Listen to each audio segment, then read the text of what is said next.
മന്ദമന്ദമെൻ താഴും മുഗ്ധമാമുഖം പൊക്കി സുന്ദരദിവാകരൻ ചോദിച്ചു മധുരമായി, ആരു നീ അനുജത്തി? നിർനിമേഷയായെന്തൻ പേരു പോകവേ നേരെ നോക്കി നിൽക്കുന്നു ദൂരെ സൗമ്യമായി. പിന്നെ പിന്നെ വിടരും കണ്ണാൽ സ്നേഹരമ്യമായി വീക്ഷിക്കുന്നു. തിരിഞ്ഞു തിരിഞ്ഞെന്നെ വല്ലതും പറയുവാൻ ആഗ്രഹിക്കുന്നുണ്ടാവാമില്ലയോ? തെറ്റാണ് ഊഹമെങ്കിൽ ഞാൻ ചോദിച്ചില്ല. ഒന്നും ഉത്തരം തോന്നിയിൽ എങ്ങനെ തോന്നും?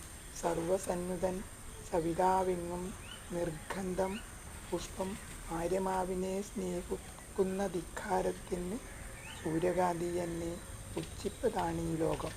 പരനിന്ദ വീശുന്ന വാളിനാൽ ചൂടിപ്പോകാ പരകോടിയിൽ ചെന്ന പാവന ദിവ്യ സ്നേഹം. ധീരമാ മുഖം തന്നെ നോക്കി നിന്നു ഞാൻ. ഗുണോ